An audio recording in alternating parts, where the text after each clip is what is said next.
Olá! No começo de uma relação com um narcisista, você sentia que ele entendia todos os teus desejos? Que ele era muito parecido com você, que ele te compreendia totalmente? Ele te escutava, era como se fosse tua alma gêmea? E com o tempo você sentiu que ele começou a se queixar das mesmas coisas que no começo ele gostava em você, até você ficar tão confusa ou tão confuso que já não sabia mais como agir nessa relação? O tema do vídeo de hoje é como a teoria da psicanálise de Freud pode nos ajudar a entender o que acontece em uma relação de abuso narcisista. Eu vou falar sobre a origem do termo narcisismo, como se formam as noções de eu e de narcisismo na teoria de Freud, como uma pessoa se torna um narcisista patológico, que estratégias o narcisista utiliza para te seduzir e o que acontece com você quando você se relaciona com uma pessoa com esse perfil. Se você gostar desse vídeo, dê o seu like. Isso ajuda que ele possa chegar até mais pessoas. Para quem não me conhece, meu nome é Valentina Devipud, eu sou psicóloga clínica especializada em abuso narcisista. Eu atendo pessoas online e sou fundadora do canal Intimidade Sublime. Se você está me conhecendo agora, eu fico feliz que tenha chegado até aqui.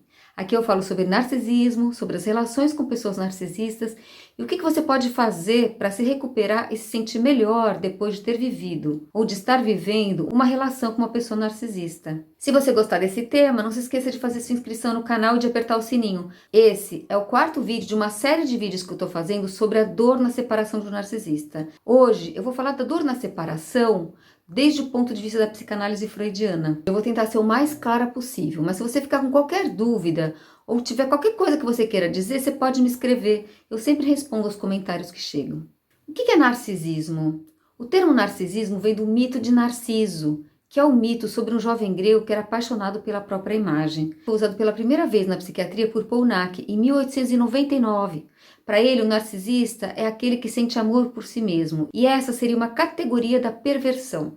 É interessante a gente ver como desde o início, desde as origens do narcisismo, existe uma relação entre narcisismo e perversão. Freud começou a usar essa expressão em 1910, mas foi realmente a partir de 1914 que ele desenvolveu uma teoria sobre o narcisismo.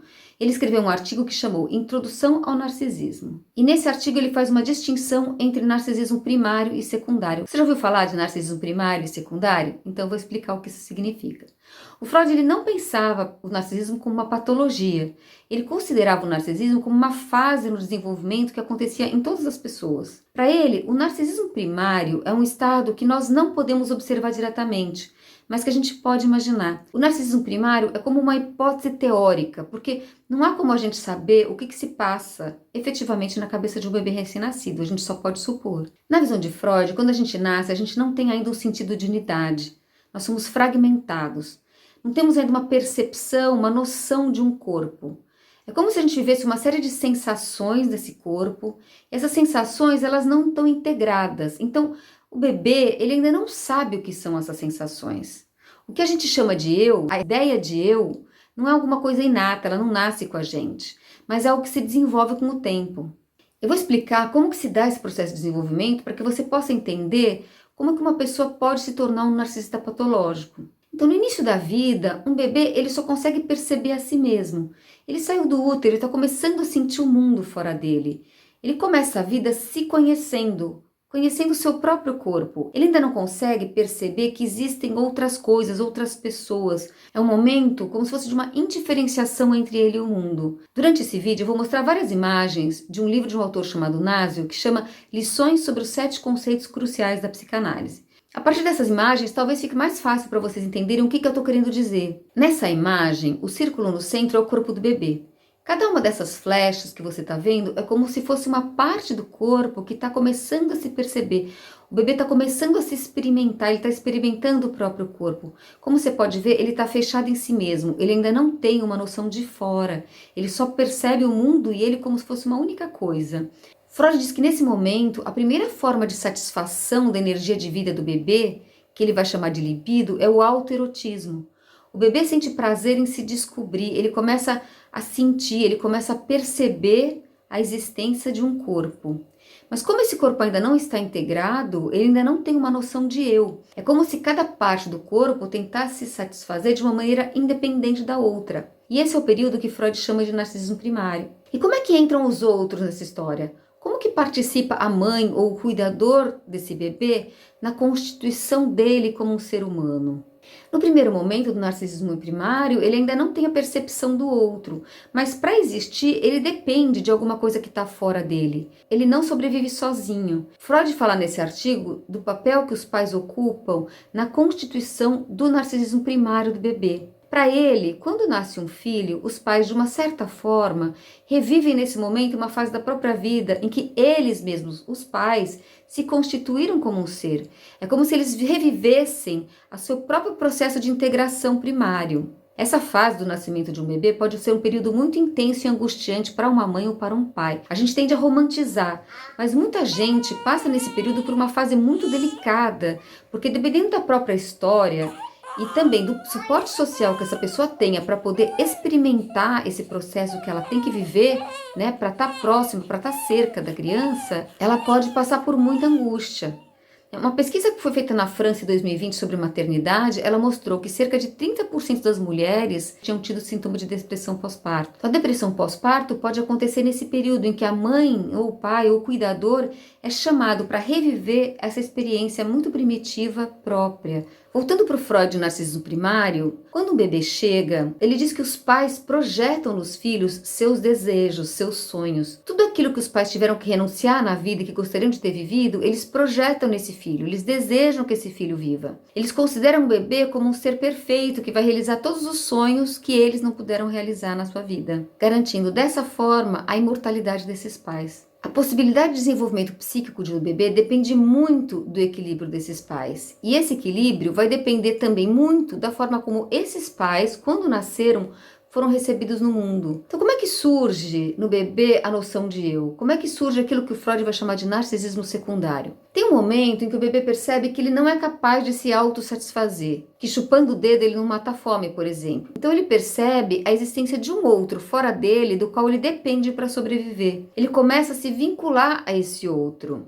Mas quando ele percebe que existe essa separação, que existe alguém que é capaz de satisfazer as necessidades dele, mas que esse outro vai e volta, ele foca, ele concentra nesse outro, aquilo que Freud vai chamar de objeto, as suas pulsões parciais. E esse bebê começa a desejar a presença do outro. Então, vou mostrar uma outra figura que talvez fique mais claro para vocês. Então, no primeiro momento, você tem aqui o bebê no seu ciclo fechado, no seu narcisismo primário. Quando ele percebe a existência do outro, ele desloca essa energia para esse outro. E assim começa a surgir uma noção de eu. O eu só surge quando o bebê percebe que ele está separado do outro. Aquele momento inicial de completude, quando o bebê ainda estava no útero antes de nascer, onde ele e a mãe estavam tão ligados que ele ainda não tinha como perceber a existência de um outro separado dele, esse momento não existe mais, não tem mais como voltar. Quando ele se percebe separado, ele passa a direcionar sua energia de vida para esse que cuida dele, como indicam essas flechas do desenho. E o cuidador, ele retorna o amor para o bebê na forma de cuidado. Então você fecha um circuito, né? O bebê direciona seu amor e ele recebe esse amor de volta. No entanto, aos poucos, a criança começa a perceber que a mãe não existe só para ela, que a própria mãe também tem outros desejos além dele, que ele não é tudo para ela. E esse é um momento muito difícil para o bebê. Isso é o que Freud chamou de ferida narcísica. É quando eu me dou conta de que eu não sou tudo para o outro, que o outro tem os seus próprios desejos além de mim. A partir daí, quando o bebê percebe que ele não é tudo para o outro, o seu objetivo passa a ser se fazer amar pelo outro. Ele quer agradar a mãe para reconquistar o seu amor. Existe um ideal ao qual o bebê tem que se comparar e se ajustar para ser amado. Há coisas que, na medida em que ele cresce, ele não pode fazer, sob o risco de perder o amor dos pais. E para conseguir esse amor, ele vai ter que obedecer a certas regras, a certas exigências que lhe são impostas pelos pais. A um certo momento, a criança tem que começar a fazer cocô no pinico, por exemplo. Ele tem que andar de uma determinada forma, ele começa a ser ensinado a falar de uma determinada forma, ele tem que se comportar de determinada maneira. Tudo isso para ele ser amado. Então, uma criança pequena que faz cocô e espalha cocô pela parede do quarto para mostrar a sua obra de arte, provavelmente ela vai ser recriminada por isso. E aí ela entende que se ela fizer isso, que se ela espalhar o cocô por todo lado, ela corre o risco de perder o amor dos pais e acaba aprendendo como que ela tem que se comportar, como que ela tem que ser para ser querida e para ser aceita. Isso é o que Freud vai chamar de castração. A castração é essa interdição, essas regras que fazem com que a criança perceba que ela não é perfeita em si mesma, que ela tem que se ajustar ao outro. E essa percepção de ser imperfeita e incompleta, ela gera o desejo de recuperar a perfeição narcísica do narcisismo primário, aquele momento em que ela era total, completa, não existia outro. Quando miticamente eu e o outro éramos um só, em uma relação de amor total e ilimitada. Para Freud, o desenvolvimento do eu, ele só pode acontecer quando nós nos distanciamos do narcisismo primário, dessa satisfação completa imaginária. No entanto, a gente acaba ficando sempre com um desejo muito forte de reencontrar esse momento, desse momento em que dois fazemos um e que nós somos completamente aceitos e amados pelo outro como nós somos. Mas quando a gente faz essa passagem do narcisismo primário para o secundário, para constituir um eu, nós perdemos a possibilidade dessa fusão total com o outro, do amor absoluto. Se no narcisismo primário o outro era indiferenciado de mim, eu e o outro éramos um, a partir do momento em que eu me separo dele, só vai ser possível eu me experimentar, eu me reconhecer através dele. Eu só consigo me reconhecer através do outro. Algo que o Wisnik chama de alma externa. Esse é um ponto um pouco complicado de entender, porque a gente tende a pensar que a nossa alma é interna. O que Freud vai dizer, sem usar exatamente esses termos, é que nós temos uma alma externa, que nosso ser, que a nossa alma, ela se configura desde fora, nessa relação entre eu e o outro. Eu vou colocar aqui uma imagem para ficar mais fácil de você entender. O outro é quem me diz quem sou eu. No narcisismo secundário, a noção de que eu existo como um ser independente do outro só acontece quando existe uma imagem do outro que está fora de mim e uma imagem minha, de quem eu sou, e que se constrói a partir do olhar dele. Eu não me constituo desde dentro, eu me constituo desde fora, eu me constituo desde o olhar desse outro que vai me dizer quem eu sou. Como se produz um ser individual, né? Quem sou eu? O outro me serve como um espelho, ele me reflete. Eu o imito de uma maneira inconsciente e me aproprio de vários traços dele. São várias características dele que eu me aproprio para construir quem sou eu. Assim é que nós construímos um eu nessa visão teórica. Por exemplo, uma mãe sorri para o seu bebê e o seu bebê sorri de volta. Esse é um momento de prazer para os dois, é um encontro. Sorrir é bom, o que eu vejo nela é o que eu vejo em mim. Eu me reconheço sorrindo no sorriso do outro. Eu reconheço o meu sorriso no sorriso da mãe. No narcisismo secundário, se a gente voltar aqui ao narcisismo e ao amor que nós temos por nós mesmos, né? No narcisismo secundário, eu aprendo a me amar a partir do olhar que o outro tem sobre mim. É o amor do outro que permite que eu me ame. Meu amor próprio faz parte de um circuito do desejo que inclui alguém mais. Eu desejo ser desejada e quando eu sou desejada, eu me desejo e eu me amo. Ao ser amada, eu me sinto novamente completa. Agora, o que acontece quando esse processo não acontece de uma forma adequada? Quando existe um corte que impede a relação entre o cuidador e o bebê? Isso pode gerar um processo de psicose, de loucura. Eu vou mostrar como nós veríamos graficamente a psicose nessa teoria. Quando existe um corte, quando o bebê não consegue se ligar ao objeto, ou a presença do objeto é tão intensa que não permite que o bebê se perceba como separado dele, o bebê não estabelece uma relação com o outro, nem com o mundo. Toda a energia se volta para si mesmo e essa seria a origem da loucura. Na psicose, o eu acumula toda a sua energia em si e ela fica ali estagnada. O objeto está separado, não há uma relação entre eu e o outro, entre eu e o mundo. Uma pessoa que sofre de esquizofrenia, por exemplo, ela pode sentir muito incômodo se alguém varre a casa dela, porque ela sente literalmente que estão varrendo dentro do seu corpo.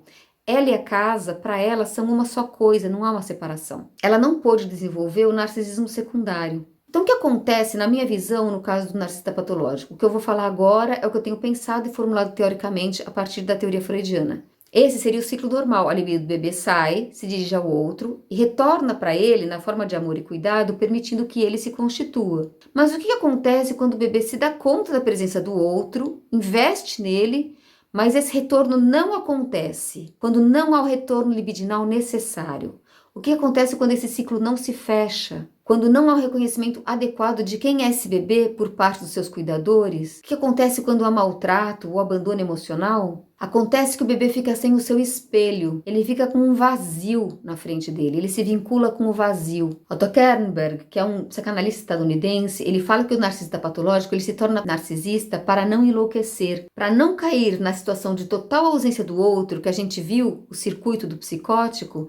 Ele reconhece a existência do outro, mas ele não chega a ter essa imagem de si refletida de forma que ele possa se constituir como eu. Isso gera um sofrimento imenso para o bebê. Ele tem o desejo de uma imagem completa de si mesmo. Ele deseja retomar a posição do narcisismo primário a partir desse reflexo constitutivo e que vai ser, na verdade, a fonte do narcisismo secundário. Mas se isso não acontece, isso faz com que ele fique em uma relação de vazio com a própria imagem. O narcisista fica com um déficit. Ele se desenvolve, ele vê o outro, mas ele fica com um déficit em relação a ele mesmo. Ele não sabe quem ele é. Mas o desejo de vir a ser permanece. Ele passa a tentar fazer essa construção da própria imagem e para isso ele precisa de um outro. Esse outro é aquele que forneceria o suplemento narcísico. No entanto, um suplemento narcísico ele não é capaz de suprir aquilo que não aconteceu no início da vida dessa pessoa. A função do suplemento narcísico é refletir ao narcisista quem ele é,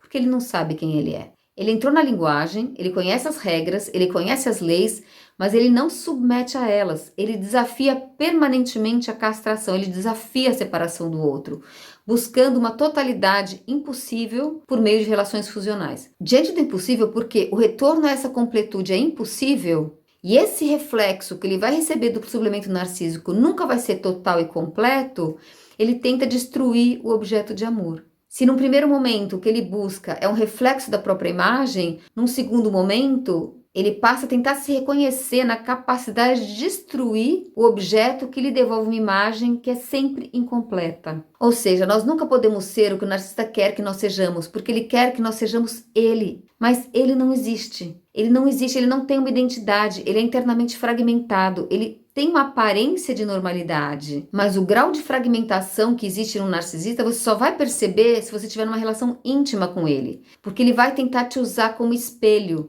e como ele não consegue se ver, ele vai tentar te destruir. Na vida dele não houve a possibilidade de aprender a amar o outro, porque nem sequer houve uma separação entre ele e o outro. O que ele faz quando ele estabelece relações amorosas é o que Freud chamou de escolha narcísica de objeto. Ele busca amar a si mesmo através do outro, ele busca amar a si mesmo através de você. Como é que o narcisista nos seduz? Ele nos seduz porque não há ninguém em casa. Ele é uma casca vazia, sem uma identidade formada. O que ele faz quando ele encontra alguém que ele acha que possa ser uma boa fonte de suplemento narcísico é refletir você. Ele não tem capacidade de empatia emocional, mas ele tem capacidade de empatia cognitiva. E o que ele faz? Ele te imita. Ele busca se transformar em você. E esse é o bombardeio amoroso. Quando a gente encontra alguém que nos espelha tão bem, de uma maneira tão intensa e perfeita, a gente se apaixona. E a gente se apaixona pela imagem que ele reflete de nós mesmos. Nós nos apaixonamos por nós mesmos. Inicialmente, o narcisista nos proporciona uma experiência de amor incondicional e a gente pode se sentir amado total e incondicionalmente. Só que quando você se apaixona por essa imagem idealizada de você mesmo, você se apaixona por uma ilusão. Aquela pessoa pela qual você se apaixona não existe. O narcisista, por sua vez, ele só se sente vivo quando ele está vivendo essa fantasia, porque ele necessita da sua alma. Ele necessita do seu reflexo, mas uma vez que você entra nessa relação, ele começa a te destruir lentamente. Você tem que deixar de existir para que ele exista. Depois que você está envolvida, depois que passa a primeira fase, começa a fase da desvalorização, cada vez que você tenta existir, você deixa de ser amada. Você só é amada quando você não é, quando você se submete. Então, essa é uma relação muito perto da morte, porque nessa relação só cabe um, não cabe dois, não existem dois. No começo só existia um, era só você. E no segundo momento só existe um, é só ele. Uma vez que você está apaixonada, ele vai tentar se constituir a partir da tua alma. Pode-se dizer que ele te quer morta, ele quer matar o teu espírito para que ele possa existir grandioso em relação a você. O narcisista só te quer como um espelho fixo e imutável de uma imagem idealizada dele mesmo. Só que isso é impossível. Esse ser estranho, ele começa a te invadir e vai literalmente se enredando no seu eu, até que chega um momento em que você começa a se desconhecer. Você começa a não entender mais o que está te acontecendo. Isso pode parecer muito abstrato, mas é muito concreto e muito violento. É um ataque muito único ao ser. Você começa a descer. Nessa relação, se em algum momento seu amor próprio se torna maior do que o amor que você sente pelo narcisista, você sai dessa relação. E mesmo que essa decisão seja sua, essa dor é imensa. Por que você sente tanta dor nessa separação? Freud também escreveu um texto relacionado com o narcisismo que se chama Luto e Melancolia. Nesse texto, ele diferencia o processo de luto, a tristeza que uma pessoa sente quando ela tem uma perda, do processo da melancolia, que é quando uma pessoa não consegue superar uma perda. No processo de separação de um narcisista, as pessoas podem viver estados melancólicos, pensamentos suicidas e autodestrutivos que levam muito tempo para conseguirem superar. Por que isso acontece? Segundo essa teoria, na melancolia há uma identificação entre eu e o objeto desejado que foi perdido. O Freud diz que na melancolia a sombra do objeto recai sobre o eu. Então, o que acontece na relação com o narcisista é que nós nos apaixonamos por nós mesmos e somos destruídos pelo outro. Ele promete um retorno a uma experiência de narcisismo primário e depois faz todo um trabalho sistemático de destruição do seu narcisismo secundário, da sua própria noção de eu, para que você se molde às necessidades dele, que são sempre impossíveis. Então, na separação, há pelo menos 2 grandes sentimentos de perda. Primeiro é a perda daquele amor que foi idealizado, aquele amor que você sentiu que na realidade foi pela sua própria imagem. E a segunda perda é a perda da sua identidade que foi sistematicamente destruída pelo narcisista. Eu sei que esse vídeo é muito teórico, mas eu espero ter te ajudado a entender o que acontece nessa relação desde o ponto de vista da teoria freudiana. Um último ponto que eu gostaria de ressaltar é que apesar de a psicanálise ser uma forma interessante de entender o que acontece em uma relação com um narcisista, esse não é um bom método de tratamento para vítimas de abuso narcisista.